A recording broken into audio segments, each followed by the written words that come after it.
I'm Michael, And I'm Landon. and this is In Their 20s, a web series where we interview the most influential people to give you the best advice in your 20s. So today we just interviewed AJ Vaynerchuk. We're in shock right now. It was a wonderful interview. He's such a great guy, very humble, and just accomplished so much in his 20s. Him and his brother, Gary Vaynerchuk, started VaynerMedia when AJ was just 22 years old. They've grown it to a business that has reached over $100 million in revenue. You know, he was using his 20s to be as successful as he could, and he did very well at that. So we're going to hop in. There's just so much advice. You don't want to miss it. Really, I mean, if you spend the time to watch this interview, you will walk away knowing so much about what you need to do in your 20s. But before we dive in, we need everybody to subscribe on YouTube. Please light up the comments. Let us know if you have any questions as well for future people we want to have on in their 20s. Just that red little button, super quick, super simple. So let's go ahead and jump right in with AJ. Hey, AJ. Morning, fellas. How you doing? Good. How are you? Good, how are you? We're really excited for this interview. We understand you have a very, very unique background and everything that you were able to create and things that you're still doing. So we think the best place to start for this interview would be to talk about VaynerMedia, which you and your brother created when you were 22 years old. And we're curious if you, back in your early 20s, did you envision it would become as big and influential as it is today? I mean, what were you thinking? So it's like yes and no is the answer. I had an inordinate amount of confidence coming out of school. I was kind of like a caged animal ready to get into the world of entrepreneurship. I was somebody that didn't even want to go to college, but felt responsibility to my parents who fled the former Soviet Union and didn't have the ability to get a college education because they left in their teens and early 20s. I think my mom was 20, my dad was 22. And so education was always important to them, I think typical for many immigrants. So I did that, but always had my eyes set on starting a business. I had the good fortune of having a older brother, Gary, who's 11 years older than I am. So I had this example, and my father's an entrepreneur too. So I had my father and my older brother. I saw the business that they built together in the wine industry, and I always gravitated to it. And so I spent a good chunk of college just kind of figuring out ways I could prepare myself for that world of entrepreneurship. I think the world of the internet and social media was clearly evolving. It was something that Gary and I made a big bet on and had belief in. And so to answer your question, the reason why I say yes and no is that our original intention with VaynerMedia was to build a company of maybe like 30 or 40 people for the agency, and then to start numerous companies after that, and to utilize this kind of like ninja unit, so to speak, of 30 to 40 people to help all the other businesses succeed. So what ended up happening was we launched the business during an economic crisis. You know, the economy was not in a good place in 2009, and it was a good cash flow business. It was just a smart dollars and cents business. And then after 2 to 3 years, when we got to that 30 person mark, we just saw how scalable the business was. We saw how much of a foothold we had. We saw the pulse that we had on where it was going. We saw the upside in the world of social and media. And so we just said, why limit ourselves? This is an opportunity we should strike while the iron's hot, and we should go take it. And that's what we did. Totally makes sense. It's nice that you guys had that long-term planning. I mean, you guys thought that, this is how we envision it to look, but you pivoted and really felt that, you were in a place to expand and maybe take a different direction. So how important then is pivoting in your 20s? I think it's something that my brother helped me a lot with, is that I think in my early 20s, I was quite rigid. I think part of that might have been coming from an overly scholastic background where, education was ingrained in me, and the rules and the parameters and the schedule, and you do this and you do that and you check this box. And so I think in the first half of my 20s, I was probably overly rigid and less willing to pivot and less willing to experiment and less willing to fail. But I think it's imperative.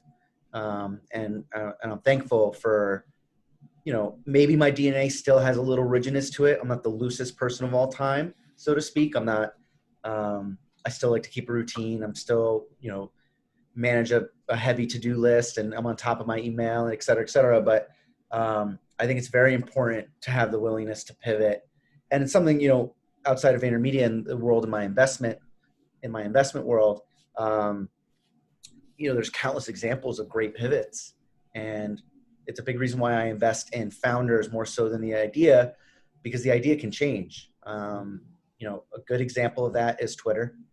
Twitter was a podcasting platform called Odeo.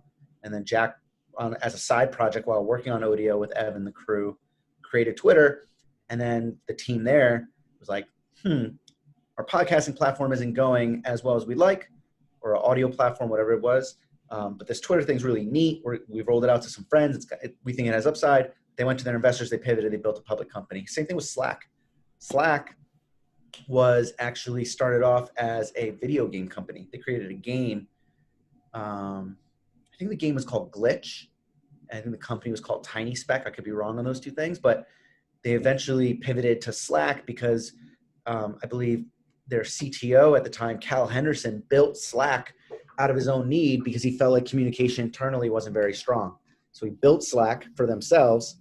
And then when the video game didn't get the traction they wanted, like, hey, this might be a good B2B business. Let's go after this. So I think pivoting is important. And you talked about how Gary's been a big influence with you, especially because he was, as you said, about 11 years older than you when you were starting this. And so when you were going through college, which your parents were a big influence on, who would you say was maybe the biggest mentor to you? Was it your parents, your brother, someone else? And how did that kind of shape you and impact your 20s? It's hard for me to pick one.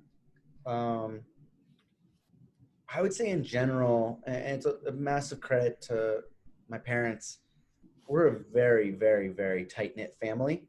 And the fact that I was the youngest of the crew led to natural mentee type role from me, right? My brother's 11 years older and my sister's 8 years older. And what's pretty cool about my family is that if you look at the five of us, the immediate family that I grew up with, we're all pretty darn different. And so, we're very different.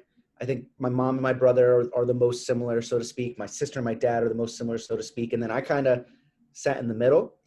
And I actually think the unintended benefit of me being a little bit of my mom and my brother, a little bit of my sister and my dad, was that I had all these different people to pull from. And my whole family is great and they're successful. And I was very fortunate. So I would say professionally, my brother was my biggest mentor, but when it comes to who I am as a human, I had the benefit of having both my parents, my sister, and my brother for that. Well, yeah, it's interesting, as you said, being the youngest, you kind of got to pull from everyone in your family, rather than maybe if you were the first one born, maybe just your father or just your mother. You kind of had this whole basis to pull from. Yeah. So that's really interesting. How would you say Gary's been able to help you with that professional side? I mean, when I look at my brother, he's my business partner, he's my mentor, he's my best friend, he's my brother, best man at my wedding, both ways. And so it's nearly impossible, especially when you think about the type of personality he has and the type of success that he's had. It would have been impossible for him not to influence me in so many ways. I think the cool thing for us is that we're 95% the same in terms of how we think. And part of that is because being 11 years younger, he kind of brainwashed me along the way. So it was a little bit involuntary. But there is a DNA component that is 5% different. And what's been nice is he's somebody that leads by example. But I think that probably the thing that my brother gets the least amount of credit for is how available he really is. And I couch that with, my brother is the busiest person I know. But if push comes to shove, if I called my brother right now, he wouldn't pick up. It's 10:40 in the morning, he's working, he's got a shit ton going on, his calendar's packed. But if I called him and he didn't pick up, and then I texted him and said, yo, I actually need your ear for 5, I would hear from him in less than an hour, not a question in my mind. Wow. And so despite how busy he is, I think that he and I have built and I think part of that, not to pat my own back, but I think part of that is also that he might get that message from me 2 to 3 times a year, right? Like I'm not I'm not the boy that cries wolf. You know what I mean? So we found our rhythm and our balance to understand that we're both grown men with very busy personal and professional lives, but he's still my older brother. He's still my mentor, and I'm still going to tap into him when push comes to shove. And I know in my heart of hearts that if I need him, he's there. And that's big for me. Love that. That's really awesome that you guys still have that relationship. So looking at your track, AJ, you were a co-founder at 22, managed 40 people and about 300 employees at 25. By 26, you had 4 years of agency experience. So of course, a lot of these big things were happening in your early to mid 20s. We want to know if age equates to experience, because we know a lot of people, in their 20s, they have a lot of experience, but I mean, they're being told by maybe, like older employees or, older people that, you don't have that experience. Yeah. So, yeah. I love that you asked this question because it's been a hot button topic for me.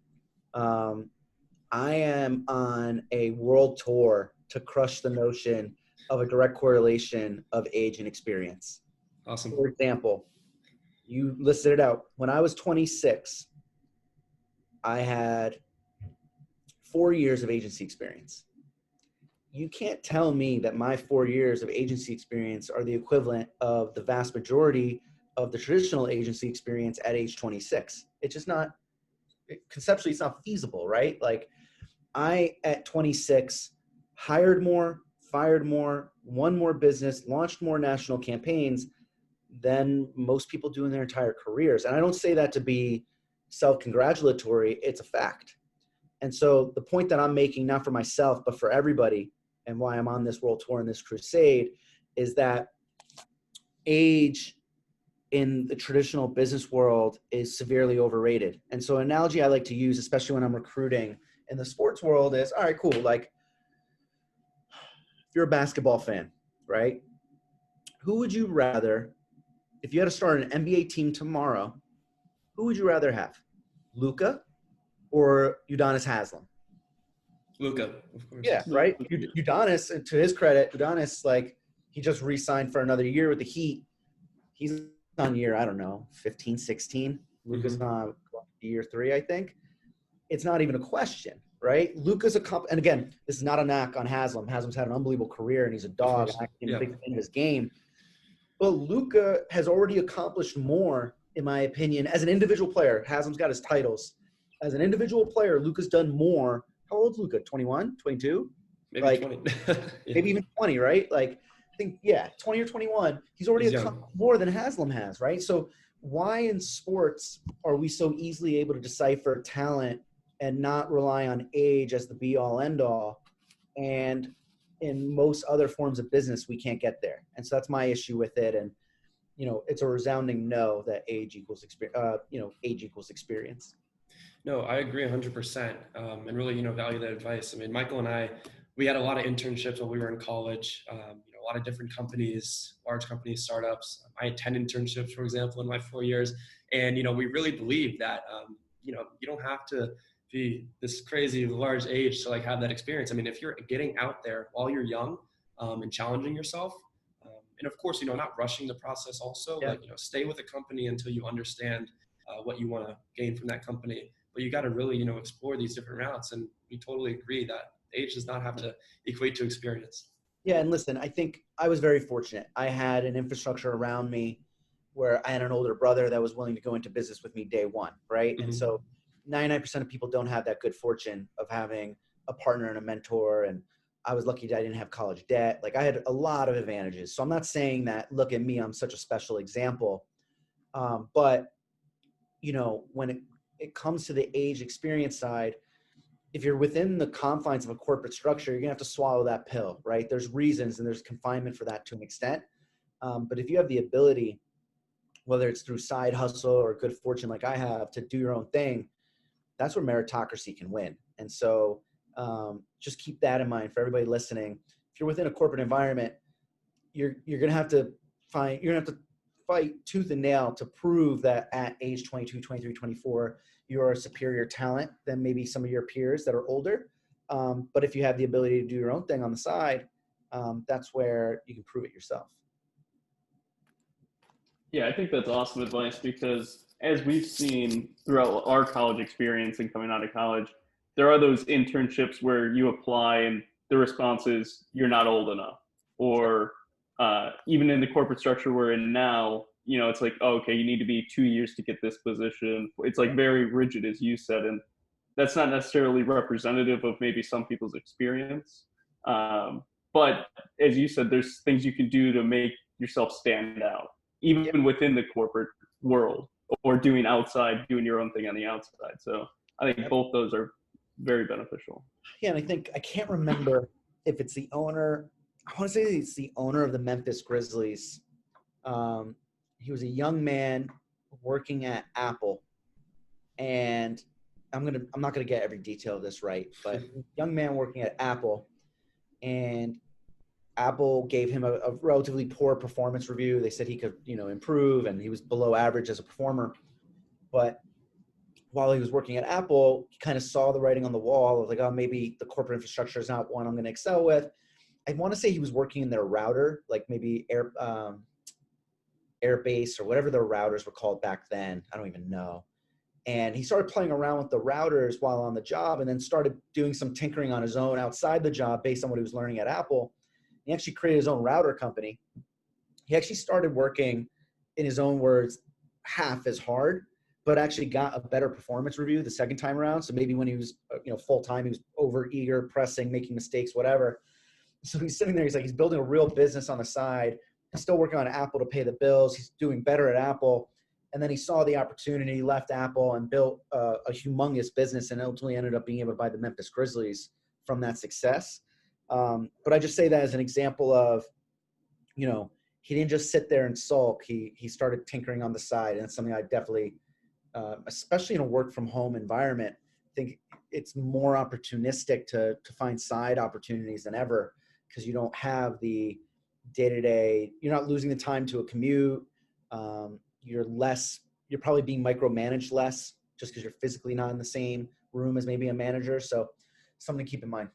Yeah, and one thing we wanted to ask you about as well is you were making these businesses in your 20s, you were managing all these people, and it almost should have given you a sense of being burnt out, because here you are, you might not have any time in the day. You're probably working 16 plus hours a day, running VaynerMedia, running VaynerSports. How are you able to manage that burnout? And what would you say about just burnout in general in your 20s? I don't know if I'm most qualified to answer this because I did burn out. When I left VaynerMedia, I was 29. This is back in 2016, spring of 2016. I burned out. So I don't think I'm the best to answer it. Now, I learned from that. And I think it's interesting to me that I definitely have more responsibility, and I'm busier today than I was in my mid 20s. I didn't have kids back then. Got 2 small children and a third on the way. Got a lot of personal responsibility. And I think the biggest thing that I would propose, and the thing that helped me the most in my journey over the last 5+ years, is really focusing on the human mind. So I'm somebody who's proud to have benefited from therapy. Something that I really struggled with the most was balancing my career and my personal illness. I suffer from something called Crohn's disease, and it was really hard for me to manage, especially in my 20s. The balance of having your body let you down while your business is not going to slow down because of that. And so therapy was something that helped me quite a bit. And then even now, something that I've really enjoyed is that therapy helped me get to even, so to speak. And I was in a good even place. But then I was like, you know what? When it comes to the human mind, why sit around and wait to play defense and utilize therapy as defense? Let me go on the offense. And so throughout the years, I had a lot of people proactively reach out to me about mental performance, both for athletes and for executives. And one day I got a cold email from a guy, his name's Brandon Epstein. And honestly, he just caught me at the perfect moment where I had been thinking about it, and it kind of just felt serendipitous that he reached out, and he offered me a free session. We did it. I liked it. Offered me another session. Did it. I liked it. Became a paying customer maybe 6 months ago. And it's really shaped me in a lot of ways for the better. And so I think in general, for anybody in their 20s, I think, or anybody at any age, 20s, 30s, 40s, 50s, be sure, to take into account there's a defensive and there's an offensive approach to the human mind. If you feel like you're struggling, get some therapy on the defensive side to get you back to even. And if you feel like you're even or you're striving for more, consider going on the offense and finding somebody that can unlock the greatness within you. So I'm a big advocate, and it's something that was missing in the first half of my career, and it's something that's thriving in the second half. That's good. I mean, thank you so much for sharing all that with us. It seems that in your 20s, but also, I mean, as you included, I mean, wherever you are in life, at any age, you just really need to understand, what's going on within yourself, really like take time to reflect, understand what you need. Yeah. If you feel burnt out, I mean, don't try and push too much. I mean, it's okay to talk to people, Yeah. because of course you only get one life, you get one body, you get one mind. You want to make sure you're, of course, able to accomplish all you can, wherever you are, whatever age you are, but you don't want to ever see yourself burnt out. So thank you for sharing that. So AJ, our final and last question for you. We'd love to hear about VaynerSports. Yeah. So this is your latest venture. We'd love to hear about what you guys are doing, why you are uniquely set in this space to, of course, like accomplish great things. But in addition, when you hire people currently in VaynerSports in their 20s, what are you looking for? So VaynerSports, quick context, is a multi-sports agency helping athletes both in terms of their contract tied to their professional athletics, but as well as their off-the-field endeavors, marketing, branding, endorsements, PR, etc. We started off as football. We've aggressively expanded this year, adding baseball, gaming, MMA, and we actually have a WWE wrestler, Charlotte Flair, as a client. And so multi-sport, and something that's been really exciting for me. It came from me taking a break after leaving VaynerMedia, spending a little bit of time doing some soul searching and identifying what I want to do next with my time. And that's where I landed on VaynerSports, one of my two biggest passions of sports and business. And as far as the second piece, in terms of what we look for hiring, I think the biggest thing is we're still in startup mode. We're a small company, about 20 people. I think it's young men and women that have the right blend of ambition, yet humbleness, eagerness, yet control. And so you take those four characteristics and they're kind of opposites of one another. But I think there's a beautiful blend that can be achieved. And so, that's tough to identify in the interview process, right? But I think you can get a feel for people. I've had the good fortune of employing a lot of people along the way. Something that I would emphasize is that I have personally been responsible for hiring hundreds of people in the last 10 plus years. I've gotten better at hiring, but there's no such thing as getting perfect at hiring. It's impossible. It is not a science. It is not an art. It's some combination of the two. And so you have to understand that you have to have a willingness to pivot, like we talked about before. And pivoting means either taking somebody that you hire that isn't fitting into the role that you thought and trying to pivot them into a different role, or having the tough and honest conversation of them maybe not being a fit for the long run for your company. But that's something that I've experienced along the way. Hiring is very important. It's very difficult. And I think it's impossible to be too precious about it. Of course. So, I mean, we're just super excited to see what you guys do in this space. It all sounds very interesting. We know that you're the right guy to lead this as well. We see the passion for, of course, like the business side of it, but also the sports side of it. Love that you're expanding into different verticals and different sports as well. I mean, that's super exciting. It looks like you guys are in a great place to do amazing things. So thank you for sharing that. Yeah, absolutely. I appreciate that. Yeah. Michael, did you have anything else to add as well? No, AJ, I'm just so glad you were able to set aside some time to speak with us today.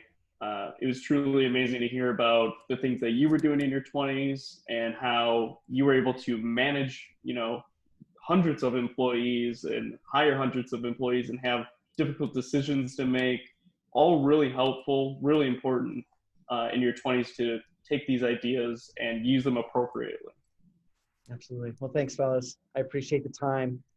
Good luck with this and everything else, and happy to stay in touch. Appreciate you. Perfect. Thank you, AJ.